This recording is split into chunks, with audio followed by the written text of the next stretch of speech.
여러분 안녕하십니까? 뉴스타트 3부 시작합니다. 북한이 사흘 만에 또 오물풍선을 날려보냈습니다. 어제 저녁부터 3시간 동안 서울과 경기 곳곳에서 약 90여 개의 풍선이 발견돼 시민들을 놀라게 했습니다. 강민경 기자의 보도입니다. 커다란 하얀색 풍선 아래 무언가 가득 담긴 투명한 비닐봉투가 있습니다. 보호 장비를 갖춰 입은 군인들이 조심스럽게 접근해 봉투 안의 내용물을 살핍니다. 군 당국이 북한의 대남 풍선을 확인한 건 어제 저녁 8시쯤. 파주 등 접경 지역은 물론 서울과 경기, 인천 곳곳에서 풍선이 발견됐다는 제보가 잇따랐습니다. 풍선이 떨어진 서울 상암동의 한 현장입니다. 감식 결과 풍선 아래 비닐봉지에는 각종 쓰레기와 오물이 담겨 있는 것으로 확인됐습니다. 쓰레기는 페트병이나 헝겊, 종이나 담배꽁초 등이 대부분이었습니다. 오물 풍선 일부는 땅에 떨어져 터지며 지나가던 시민들을 놀라게 하기도 했습니다. 폭탄 떨어져 푹 떨어져서 가스통이 터지듯이 그런 소리가 났었어요. 쪽하고 쓰레기랑 섞인 거예요. 합참은 어제 저녁 11시 기준 서울과 경기 곳곳에서 90여 개의 풍선이 발견됐다고 밝혔습니다. 현재까지 확인된 풍선에서 폭발물 같은 위험물질은 발견되지 않았습니다. 유해 물질은 없지만 낙하물에 의한 피해와 혹시 모를 유해 요소가 있을 수 있으니 서울시에서 안내한 대로 따라주시고 의심물질 발견 시 가까운 군부대와 경찰서로 신고해 주십시오. 북한이 우리 쪽에 쓰레기를 담은 풍선을 보낸 건 지난달 28일과 29일에 이어 사흘 만입니다. 당시 군 당국은 접경 지역과 경상도, 충청도 등 전국에서 260여 개를 포착해 처리했습니다. 북한은 최근 우리 쪽을 향한 도발을 부쩍 늘리고 있습니다. 지난달 27일 군사 정찰 위성 발사를 시도한 데 이어 북방 한계선 일대에서 GPS 전파 교란 공격도 단행하고 있습니다. 북한 대남 풍선으로 인해 발생하는 모든 책임은 전적으로 북한에게 있으며 북한의 반인륜적이고 저급한 행위를 즉각 중단할 것을 엄중히 경고함. 도발 수위를 높이겠다고 예고한 북한이 우리 군의 경고에도 또 한 번 오물 풍선을 띄워보낸 만큼 우리 군도 곧 공식 대응에 나설 걸로 보입니다. YTN 강민경입니다. 싱가포르에서 진행 중인 아시아 안보회의 3일째인 오늘 한미일 국방장관이 한자리에 모입니다. 신원식 국방장관은 오늘 오후 싱가포르 샹그릴라 호텔에서 로이드 오스틴 미 국방장관과 기아라 미노루 일본 방위상과 3자 회담을 엽니다. 회담에서는 북한 위협에 대응해 한미일이 여러 분야에서 공동훈련을 실시하는 등 안보 협력을 강화하는 방안을 논의할 걸로 예상됩니다. 이에 앞서 한일 국방장관도 양자회담을 열고 양국 간 최대 안보 현안인 초계기 갈등 해법에 합의했습니다. 신원식 국방부 장관과 기아라 미노루 일본 방위상은 지난 2018년 12월 우리 해군과 일본 해상자위대 사이 발생한 초계기 사건의 재발 방지 대책을 논의했습니다. 회담에서 한일 양국은 함정과 항공기 사이 안전거리를 유지하고 사격 통제 레이더로 조준 공격 모의 행위를 피하는 등 해상에서의 우발적 조우시 신호규칙 큐스를 준수하도록 서로 협력하기로 했습니다. 양국은 또 한일 국방차관급 회의를 연례화하고 한일 국방정책 실무회의와 한국군과 일본 자위대 간 고위급 교류를 재개하는 등 국방당국 간 대화를 활성화하기로 했습니다. 로이드 오스틴 미국 국방부 장관은 이와 관련해 한일 양자 협력은 한미일 3국 간 협력을 발전시키는 데 도움이 된다고 밝혔습니다. 오스틴 장관은 성명을 통해 일본과 한국의 중요한 이번 발표를 환영하며 기아라 미노루 일본 방위상과 신원식 국방부 장관의 역사적인 리더십에 박수를 보낸다면서 이같이 말했습니다. 유엔 안전보장이사회에서 최근 있었던 북한의 정찰 위성 발사 시도가 논의됐지만 한미일과 북중러의 대립 구도만 재확인했습니다. 한미일 3국 외교차관은 미국에서 만나 북한의 도발에 대비한 확장 억제 공약과 한반도 비핵화 목표를 거듭 밝혔습니다. 김도원 기자입니다. 북한의 위성 발사가 유엔 안전보장이사회 의제로 올랐습니다. 유엔 사무국은 북한이 최근 2년간 탄도미사일 기술을 이용한 발사를 100번 넘게 실시했다며 안보리 결의 위반이라고 밝혔습니다. 우리나라는 북한 위성이 전혀 평화적 용도가 아니라고 비판했고 미국은 중국과 러시아를 지목해 북한의 결의 위반을 감싼다고 지적했습니다. The launch is one of the most expensive fireworks the DPRK dissipated its scarce resources into that launch, which could have been better spent on feeding its people. But two council members, China and Russia, continuously blocked the Security Council from speaking against the DPRK's behavior with one voice and makes us all less safe. 반면 중국과 러시아는 한미 동맹이 벌이는 대규모 연합훈련이 한반도 긴장 고조의 원인이라고 주장했습니다. Коллеги, давайте признаем очевидное. Нестабильная обстановка вокруг Корейского полуострова играет на руку Вашингтону, который уверенно и осознанно продолжает идти по пути конфронтации, а не диалога. 북한은 안보리 이사국이 아니지만 이해 당사국 자격으로 참석했습니다. Democratic People's Republic of Korea will continue to proudly exercise its sovereign right, including the one to satellite launch, regardless of any change in conditions and environment. 이사국 대부분은 북한을 비판했지만 상임이사국 중국과 러시아가 북한을 옹호하는 한 안보리 차원의 조치는 어려워 보입니다. 이번 회의도 결의나 성명 채택이 아닌 이사국 간 입장 공유 차원에서 열렸습니다. 이와 별도로 한미일 3국 외교차관이 미국에서 만나 북한의 도발을 규탄하고 조건 없이 대화에 응할 것을 촉구했습니다.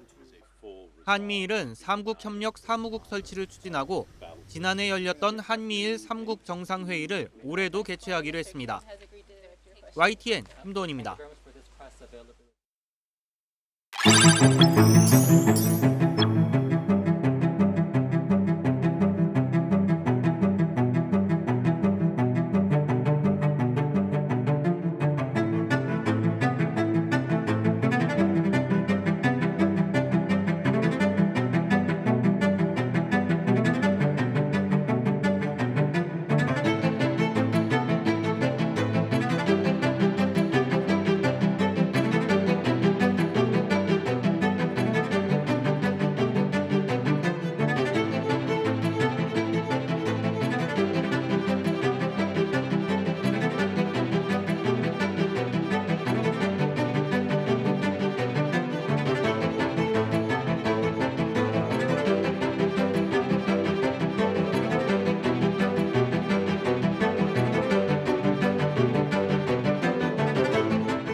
대통령실과 정부 국민의힘은 오늘 국회에서 고위협의회를 열고 최근 물가 동향과 전세 사기 피해 등 민생 현안에 대한 대응책을 논의합니다.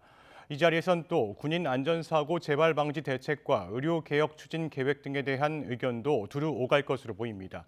회의에는 한덕수 국무총리와 정진석 대통령 비서실장 등 정부와 대통령실 인사들과 황우여 비상대책위원장, 추경호 원내대표를 비롯한 국민의힘 지도부가 참석합니다.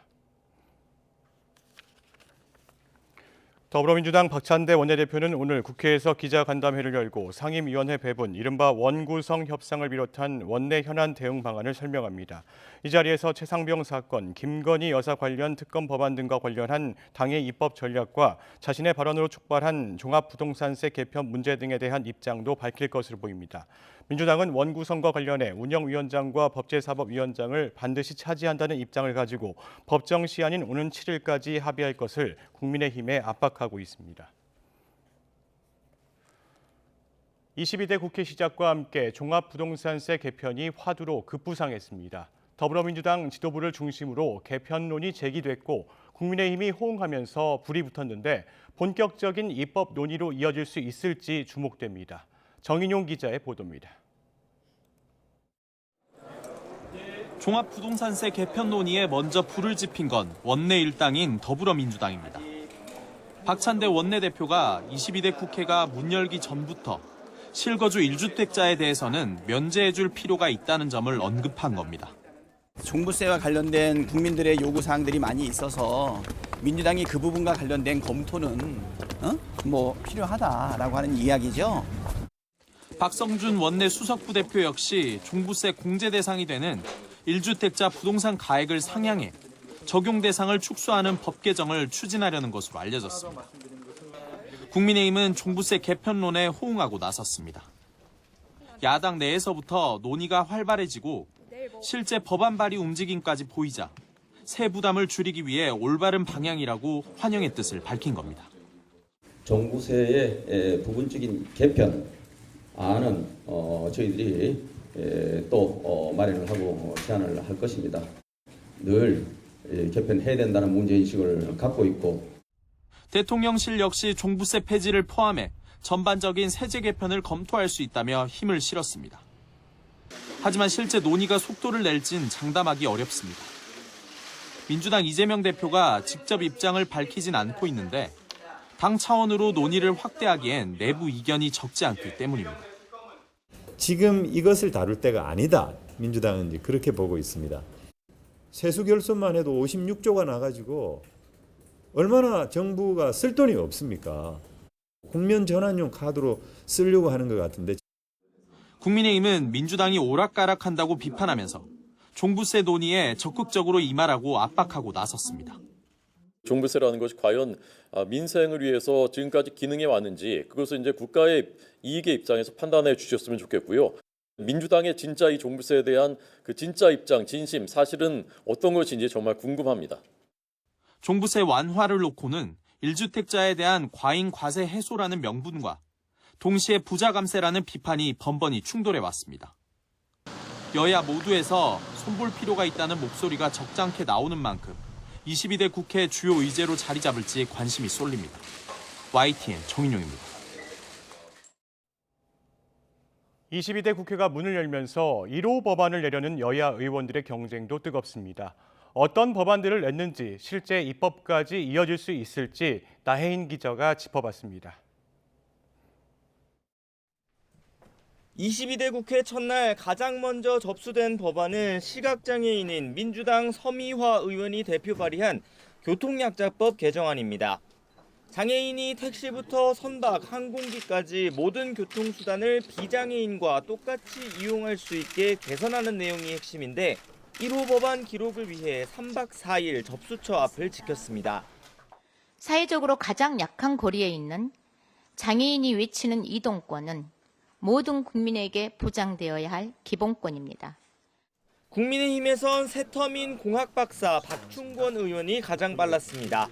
과학기술 경쟁력을 위한 이공계 지원 특별법 등 첫날에만 법안 3개를 대표 발의했습니다. 대학원생이었고 또 기업 현장 연구자로서 일해왔는데 그간 느껴왔던 문제 의식들을 좀 이 법안들에 담아내기 위해서 노력했습니다. 정당들이 마련한 당론 1호 법안에선 각 정파가 생각하는 22대 국회 의정 방향을 엿볼 수 있습니다.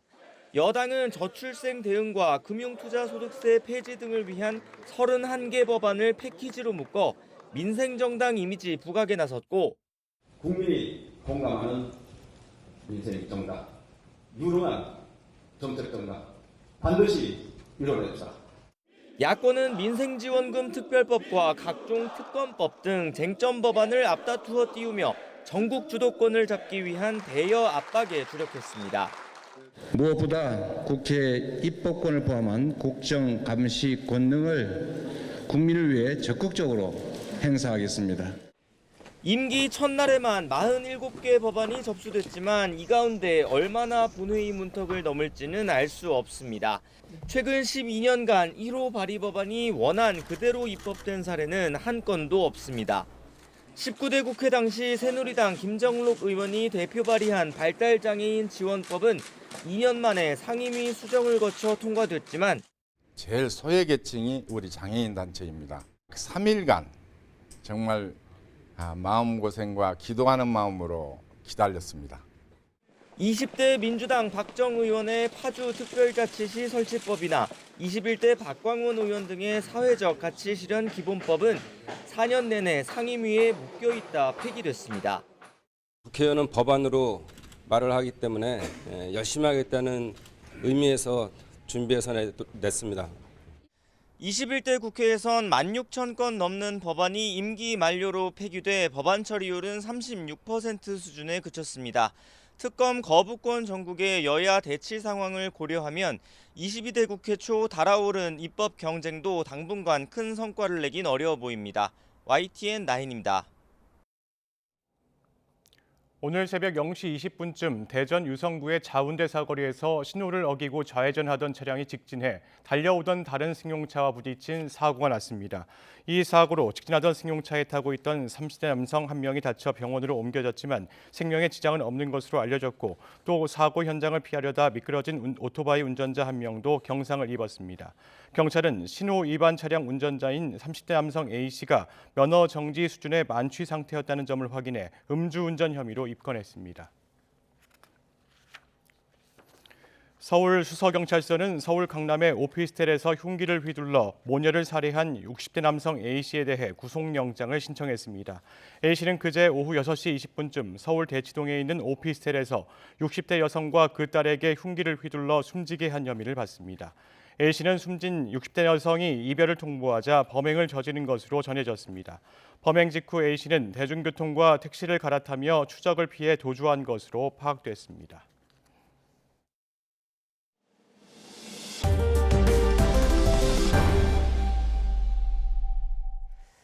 인도에서는 6주간에 걸친 총선 투표가 마무리됐습니다. 투표가 끝난 뒤 발표된 출구조사에선 나렌드라 모디 총리가 이끄는 인도 집권당 주도 정치연합이 압승을 거둘 걸로 예측됐습니다. 김지영 기자의 보도입니다. 인도의 총선 투표 마지막 날, 무더운 날씨에도 유권자들은 다양한 기대 속에 소중한 한 표를 행사하기 위해 투표소에 줄을 섰습니다. Whoever come, I don't care, but we need peacefully life in India. हम लोग मुल्क तरक्की करे इंडिया तब आगे जाए तो यही है. 지난 4월 19일부터 6주 일정으로 진행된 총선 투표가 모두 마무리되자 현지 매체들은 출구조사 결과를 발표했습니다. 나렌드라 모디 총리가 이끄는 집권당이 주도하는 국민민주연합이 연방 하원 543석 가운데 과반을 훌쩍 뛰어넘는 의석을 차지할 것으로 예측됐습니다. 반면 연방의회 제1야당이 이끄는 정당연합은 120여 석 정도에 그칠 것으로 전망됐습니다. 이에 따라 모디 총리는 인도 독립 이후 초대 총리 자와할랄 네루에 이어 두 번째로 3연임할 가능성이 커졌습니다. 모디 총리는 SNS에 국민들이 현 정부의 재선을 위해 사상 최대로 많이 투표했다고 자신 있게 말할 수 있다고 올렸습니다. 반면 야권은 이번 출구조사 결과를 신뢰할 수 없다고 일축했습니다. इंडिया गठबंधन कम से कम 295 सीटें प्लस 295 से ज्यादा आएंगे, कम तो नहीं आएंगे, ये हमने आकलन किया. 인도 총선 출구조사 결과는 2014년과 2019년에는 큰 윤곽에선 맞췄지만 2004년과 2009년 총선 때는 완전히 엇나가 공식 개표 결과를 지켜봐야 하는 상황입니다. 개표는 오는 4일 이루어지고 당일의 결과가 나올 것으로 보입니다. 공식 개표 결과가 나오면 단독 다수당 또는 최다 의석을 확보한 정당연합 중 한 곳이 대통령을 지명해 차기 정부를 구성하게 됩니다.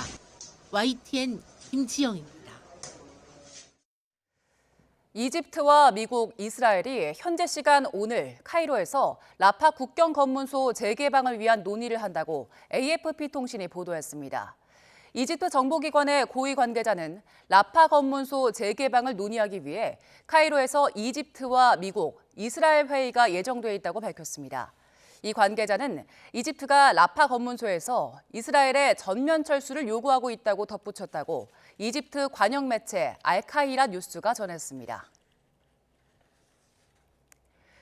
이스라엘 연정 내 대표적인 극우 성향 장관 2명이 네타냐후 총리에게 인질 석방 협상을 진행할 경우 연정에서 탈퇴하겠다고 경고했습니다. 이스라엘 국가안보장관은 조 바이든 미국 대통령이 공개한 가자 전쟁 새 휴전안에 대해 테러리즘의 승리이며 이스라엘엔 안보 위험이라며 협상이 이뤄지면 연정을 끝내겠다고 밝혔고 이스라엘 재무장관도 하마스를 소탕하고 모든 인질이 돌아올 때까지 전쟁을 계속하길 요구한다고 강조했습니다. 두 장관이 소속된 정당이 빠지면 네타냐후 총리의 연정은 의회에서 다수당의 지위를 잃게 됩니다. 프랑스가 이번 달 열리는 국제 방산 전시회 유로 사토리에 이스라엘 업체들의 참가를 금지했다고 미국 정치 전문 매체 폴리티코의 유럽판 등 외신이 보도했습니다. 프랑스군 관계자는 성명에서 에마뉘엘 마크롱 대통령이 이스라엘에 라파 작전을 중단할 것을 요구하는 상황에서 이스라엘 기업들을 프랑스 전시회에 환영할 만한 여건이 마련되지 않았다고 말했습니다. 이 관계자는 프랑스 대통령의 성명에 따라 가자 주민 보호와 인질 석방, 인도적 지원을 위한 완전한 접근을 보장하기 위한 휴전이 시급하다고 덧붙였습니다.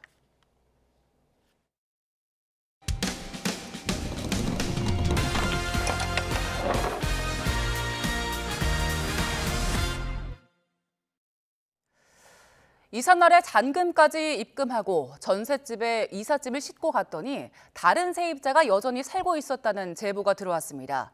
집주인은 해외로 잠적한 상태인데요. 세입자는 공인중개사의 말만 믿었다가 잔금까지 날렸다며 분통을 터뜨렸습니다. 신규혜 기자가 취재했습니다. 서울 등촌동에 1억 5천만 원짜리 전셋집을 얻은 A씨. 집주인과 직접 만나보진 못했지만 위임장을 받아온 공인중개사를 믿고 거래를 진행했습니다. A씨가 잔금을 다 치르고 입주하기로 한 곳입니다. 이삿짐까지 싣고 왔지만 임대인은 연락이 되지 않았고 집에는 여전히 다른 세입자가 살고 있었습니다.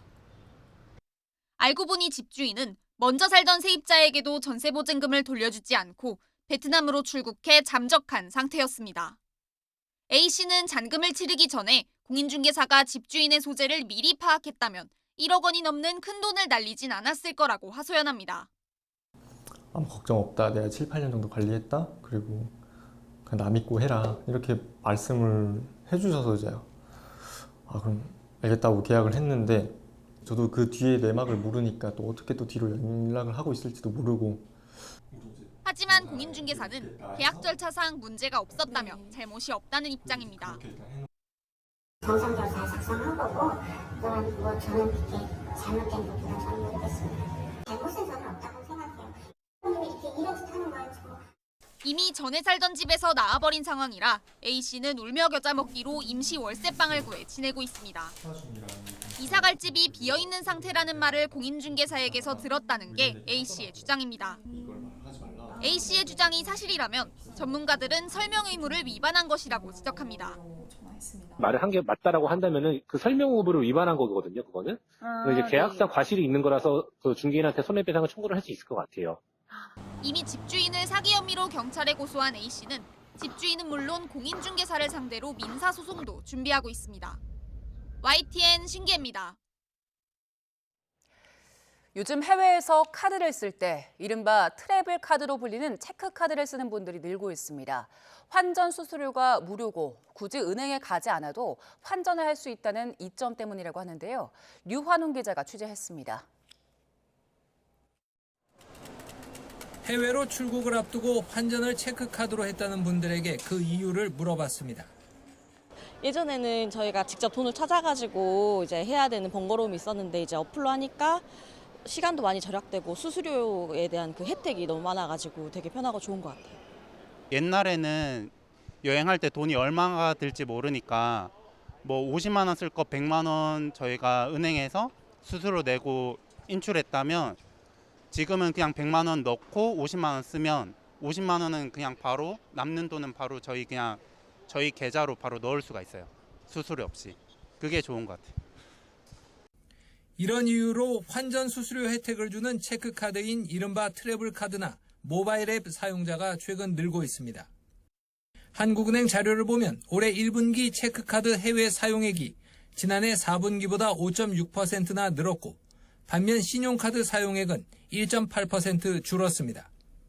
환전 수수료 무료를 앞세운 카드사들의 공격적 마케팅이 큰 영향을 미쳤습니다.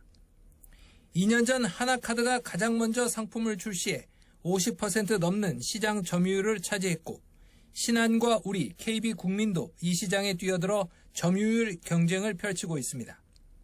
특히 최근에는 인터넷 은행 한 곳이 평생 환전 수수료 무료라는 파격적인 조건을 앞세워 이 시장을 흔들고 있습니다.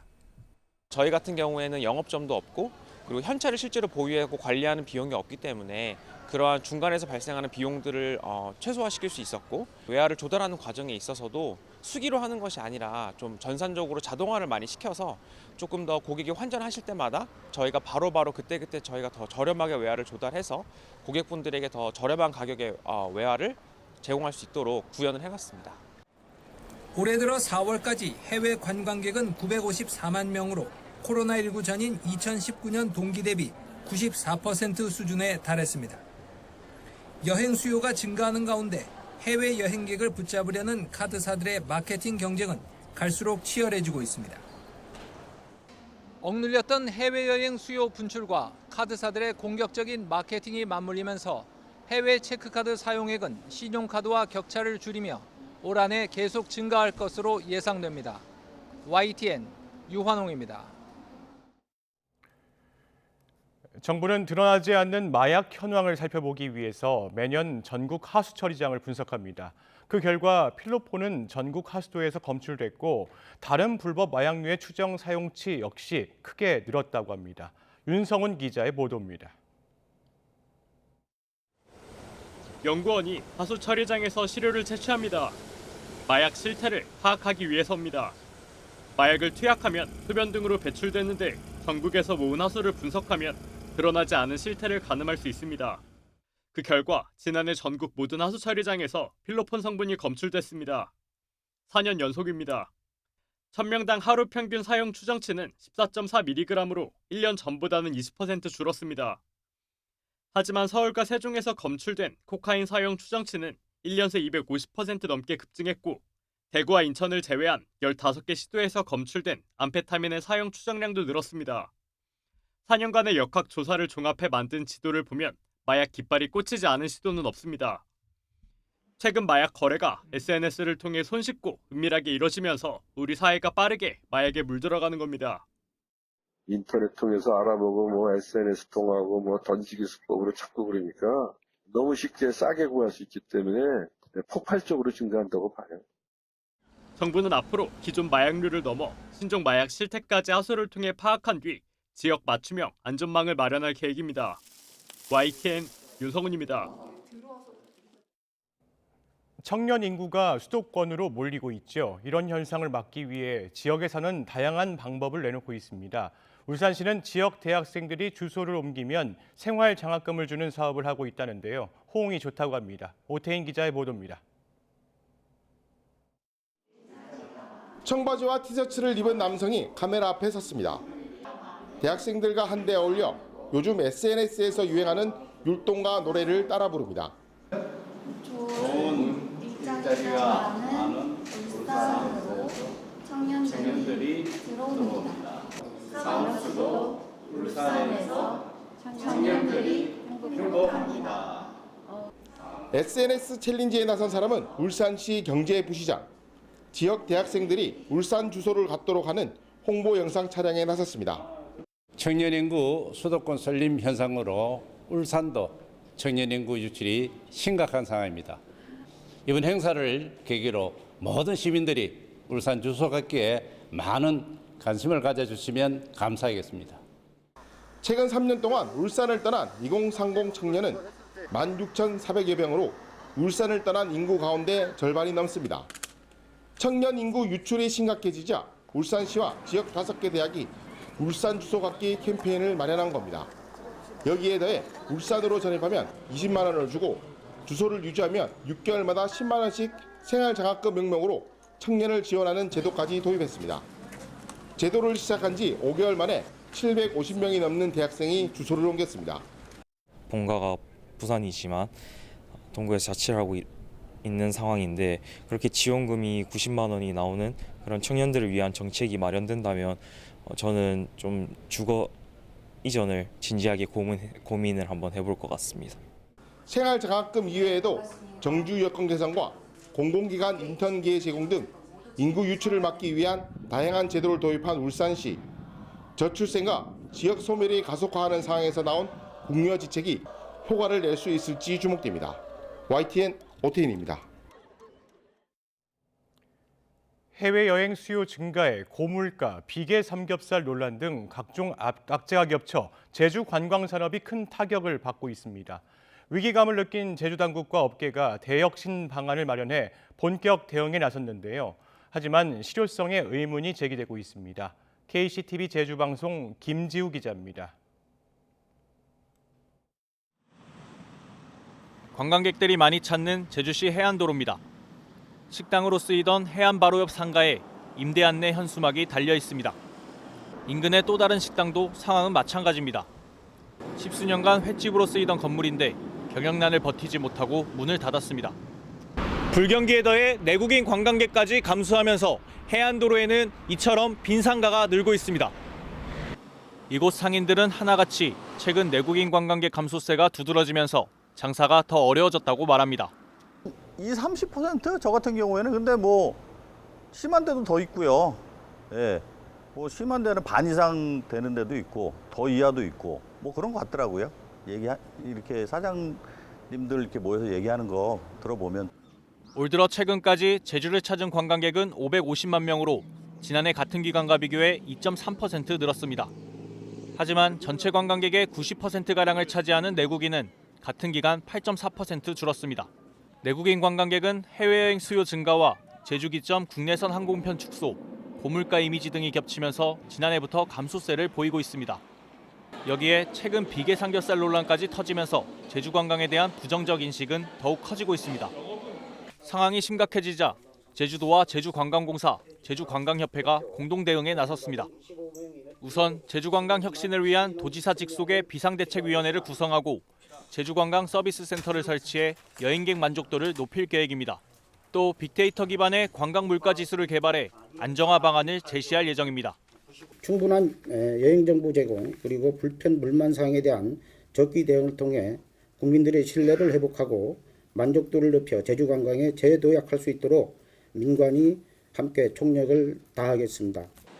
하지만 품질 관리와 서비스 실태 조사, 이미지 개선 캠페인 등 관행적으로 실시돼 온 대책이 줄을 이루면서 발길을 돌린 내국인 관광객을 끌어들일 수 있을지 의문입니다. 또 지난해부터 줄어든 국내선 공급석이 내국인 관광객 감소의 주요 원인으로 꼽히고 있지만 이를 타개할 방안은 여전히 제시하지 못하고 있습니다. KCTV 뉴스 김지우입니다. 제주에서 죽은 새끼를 업고 다니는 어미 남방 큰 돌고래가 발견됐습니다. 지난해부터 돌고래 관찰 과정에서 발견된 죽은 새끼만 7번째인데요. 정확한 원인 규명과 보호 대책이 필요하다는 목소리가 나오고 있습니다. 고재형 기자의 보도입니다. 축 늘어진 새끼를 업은 어미 돌고래. 새끼를 놓치자 다시 돌아가 없습니다. 새끼 남방 큰 돌고래가 죽은 채 발견된 건 돌고래들이 많이 보이는 서귀포시 대정읍 앞바다입니다. 지난해 3월부터 1년 새 죽은 채 발견된 새끼 돌고래는 7마리에 이릅니다. 2달에 한 번꼴로 심각한 상황입니다. 태어난 지 몇 달이 안 된 진짜 어린 새끼들이어서 이거는 조금 이제 상황이 심각하다 이렇게 인식이 되는 거죠. 어린 새끼들이 이렇게 이제 빨리빨리 죽는 이유가 뭔지는 사실은 이제 보면 면밀하게 좀 분석해 봐야 될 필요성이 있습니다. 다른 죽은 새끼 돌고래들도 발견된 서귀포시 대정읍 앞바다는 돌고래를 보려는 관광선이 운항하고 낚시꾼들이 많이 찾는 곳입니다. 새끼 돌고래들의 죽음 외에도 낚싯바늘과 낚싯줄에 걸려 고통받는 돌고래들도 있습니다. 지난해 11월 발견된 종다리의 경우 몸에 걸린 낚싯줄 제거를 위한 구조 작업이 진행 중입니다. 이처럼 1년 새 죽거나 다치는 돌고래들이 여러 번 관찰될 만큼 남방 큰 돌고래는 심각한 위기에 처했습니다. 전 세계적으로 통계를 보더라도 새끼가 태어난 지 얼마 안 돼가지고 이렇게 죽은 사례는 없거든요. 남방 큰 돌고래 서식지가 굉장히 이제 위협받고 있다. 이게 빨리 이렇게 대처를 안 하면 이게 굉장히 심각한 상황이거든요. 제주 연안에 사는 남방 큰 돌고래는 120여 마리에 불과합니다. 갈수록 나빠지는 서식지 환경 탓에 위기로 내몰리고 있는 만큼 빠른 대책 마련이 시급합니다. YTN 고재영입니다. 영화 관련 전문가 240명이 뽑은 역대 한국 영화 100편 가운데 1위로 김기영 감독의 한여가 꼽혔습니다. 또 100편 중 이름을 가장 많이 올린 건 박찬욱 감독의 작품이었습니다. 김승원 기자의 보도입니다. 여보.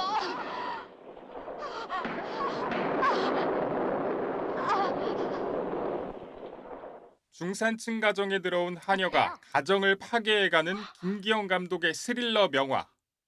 봉준호 감독이 기생충을 제작하며 영감을 받았다고 밝혔던 이 작품이 10년 전 조사에 이어 최고의 한국 영화로 선정됐습니다. 감독과 영화배우를 비롯해 영화산업 관계자, 평론가 등 역대 가장 많은 240명이 영화 선정에 참여한 결과입니다. 나도 생각 못하는 것 같다 평론가들이 얘기해 주는데 내가 무의식적으로 한 것이 그 사람들에게는 그것이 상당히 의의가. 상위 12작품 안엔 2000년 이후 영화들이 절반을 차지했습니다. 10년 전 조사에서 봉준호 감독의 살인의 추억만 포함된 것과 비교하면 큰 변화입니다. 한국 영화의 르네상스라고 불리우는 21세기 초반 이후에 한국 영화의 어떠한 괄목할 만한 성과들이 특히 젊은 세대의 응답자들에게 큰 영향을 미쳤다고 생각을 합니다. 감독별로 보면 올드보이, 헤어질 결심, 아가씨 등 박찬욱 감독 작품이 가장 많았습니다. 미국에서 TV 시리즈를 했으니까 제일 바람직한 것은 한국에서 영화를 하는 것이죠. 한국어 작품을 하고 싶습니다. 남자 배우로는 송강호, 안성기가 10편, 여자 배우로는 배두나가 4편으로 가장 많이 들어갔고 10년 전과 비교해 여성 감독 연출작도 크게 늘어났습니다. 다만 포스트 봉준호, 박찬욱을 키우고 있지 못하다는 우려와 함께 팬데믹 이후 위축된 제작 환경을 어떻게 극복할지가 최근 한국 영화의 가장 큰 숙제로 꼽힙니다. YTN 김승환입니다. 드라마나 영화, 광고 속 주인공들이 수십 년을 거슬러 젊어지는 장면 본 적 있으실 겁니다. 학습된 인공지능이 나이를 되돌리는 디에이징 기술 덕분이라는데요. 공영주 기자가 취재했습니다. 세상이 다 그런 거야. 60대인 배우 최민식 씨가 드라마에서 30대 차무식을 연기합니다. 영화 인디아나 존스의 해리슨 포드는 무려 80대에서 30대로 돌아갔습니다. 혹시 알아요? 영화에서뿐 아니라 국내 한 광고에서는 배우 윤여정 씨가 20대로 젊어졌습니다. AI가 나이를 되돌리는 디에이징 기술로 배우를 회춘시킨 겁니다. 그 눈밑 주름, 입가의 주름 등이 무조건 지우면 젊은 얼굴이 되는 게 아니고요. 그 배우의 특징이나 표정에 따라 적절하게 디에이징 부위를 조절해야 하는데 이 기술은 수많은 사진을 학습한 AI가 딥페이크 방식으로 배우의 얼굴과 표정을 젊은 시절로 만들어낸 후 미세하게 바꾸는 겁니다. 과거엔 아역 배우가 출연하거나 3D 기술로 복잡하게 작업해야 했지만 이제는 AI를 통해 빠르고 저렴한 비용으로 처리할 수 있게 된 겁니다. 해외 영화에서 주로 상용됐던 디에이징 기술이 국산화돼 다양한 분야에 자리 잡았습니다. 이제 거의 안 되는 작업은 없다라고 볼 수 있을 것 같은데요. 기본적으로 사람의 이목구비가 이제 육안으로 식별이 가능한 상태, 그러니까 연령대를 많게는 50년 정도의 갭도 충분히 커버할 수 있는 그런 디에이징 기술은 거의 완성 수준에 되어 있다. 무궁무진한 확장성을 가진 디에이징 기술. 영화, 드라마, 광고, 예능 분야에서 작품의 경쟁력을 높일 뿐 아니라 문화 관련 산업을 확장하는 역할도 하고 있습니다. YTN 스타 공영주입니다. 스웨덴 출신의 세계적인 팝 그룹 아바 멤버들이 스웨덴과 국제 음악계에 기여한 공로를 인정받아 모국에서 기사자귀를 받았습니다. 베니 안데르손 등 아바 멤버 4명은 현지 시간 31일 스톡홀름에서 칼 구스타프 16세 스웨덴 국왕으로부터 기사자귀를 받았습니다. 칼 구스타프 16세 국왕은 자귀를 주기 전에 스웨덴이 여러분의 노력에 드리는 감사라고 말했습니다. 1972년 결성된 아바는 2년 뒤인 1974년 유럽 최대 팝 음악 축제인 유로비전에서 워털루로 우승하면서 스타덤에 올랐습니다. 이후에도 맘마미아와 댄싱 퀸 등의 노래로 세계 정상에 오르며 싱글과 앨범 등 4억 장이 넘는 판매고를 기록했습니다. 겨우내 축사에서 지내던 대관령 한우대가 7달 만에 초원으로 나왔습니다. 이렇게 방목하면 소 건강에도 좋고 사료값도 줄일 수 있는데요. 대관령 한우의 올해 첫 방목 현장에 송세혁 기자가 다녀왔습니다. 한우 200여 마리가 해발 900m 대관령 푸른 초원을 거침없이 내달립니다. 답답한 축사를 벗어난 7달 만에 첫 외출. 대관령은 평지보다 봄이 한 달가량 늦게 찾아오다 보니 이제야 방목이 시작된 겁니다. 한우 떼는 싱싱한 풀을 뜯으며 한껏 여유를 즐깁니다. 소 한 마리가 뜯어먹는 풀의 양은 하루 평균 70kg. 그만큼 방목을 하면 사료값과 풀을 베는 인건비를 아낄 수 있습니다. 번식률도 15% 이상 높아집니다. 적절한 운동과 일광욕을 통해 번식 장애를 줄일 수 있기 때문입니다. 번식의 경우에는 살이 많이 쪄 있으면 안 돼요. 그래서 이렇게 운동량이 많아짐으로 인해서 수태를 할 가능성이 높아지게 됩니다. 방목한 암소들은 농가에 보급할 품종 개량 연구에도 활용됩니다. 방목을 하게 되면 소가 받는 스트레스도 덜하게 되고 기존의 사육 환경을 유지할 수 있기 때문에 암소의 건강이 잘 되면 좋은 연구 결과도 달성될 거라고 생각합니다. 한우들은 축구장 250개가 넘는 면적의 초원을 누비다가 풀이 더 자라지 않는 10월 말쯤 축사로 다시 돌아갑니다. YTN 송세혁입니다.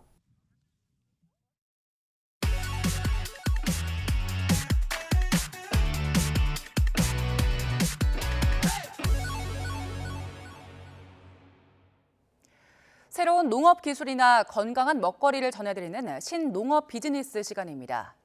오늘은 국내산 돼지고기를 독일식으로 숙성 가공하거나 요리해서 판매하는 신개념 정육점 이야기인데요. 오점곤 기자가 취재했습니다.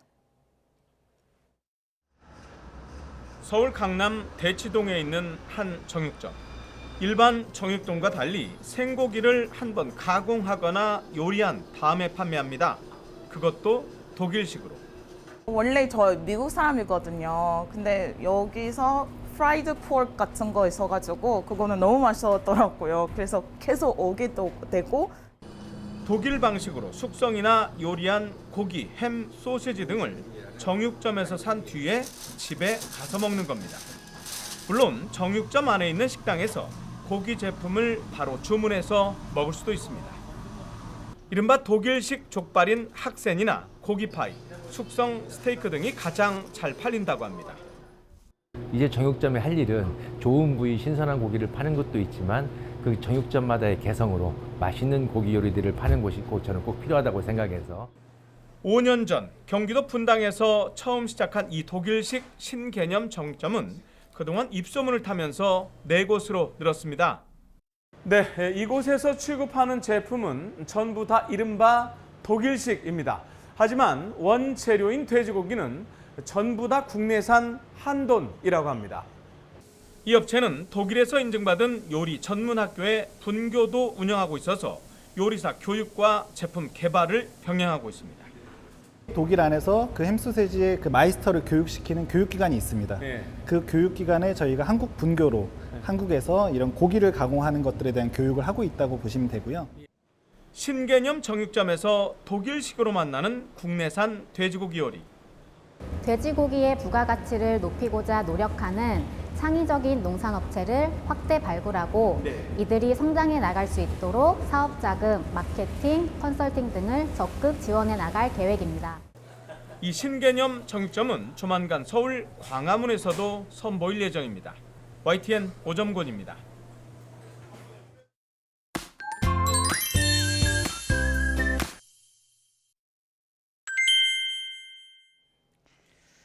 6월의 시작과 함께 초여름 더위도 계속되고 있습니다. 아침, 저녁은 겉옷이 필요하지만 낮에는 더운데요. 오늘 서울과 대전이 27도까지 올라서 어제만큼 덥겠습니다. 하지만 동해안은 동풍의 영향으로 낮에도 강릉이 20도에 머물면서 선선하겠습니다. 오늘도 강원도와 영남은 비가 옵니다. 양은 5에서 20mm 정도로 많지는 않겠지만 강원도와 경북은 오후부터 밤 사이 대기 불안정으로 돌풍과 벼락을 동반한 강한 비나 소나기가 예상됩니다. 오늘 서울 등 서쪽 지방은 대체로 맑겠습니다. 현재 기온 살펴보겠습니다. 현재 서울이 16.7도, 청주가 16.8도고요. 낮 기온은 서울이 27도, 청주와 대전도 27도, 안동은 25도로 예상됩니다. 이번 주에도 예년보다 덥고 일교차 큰 날씨가 이어질 전망입니다.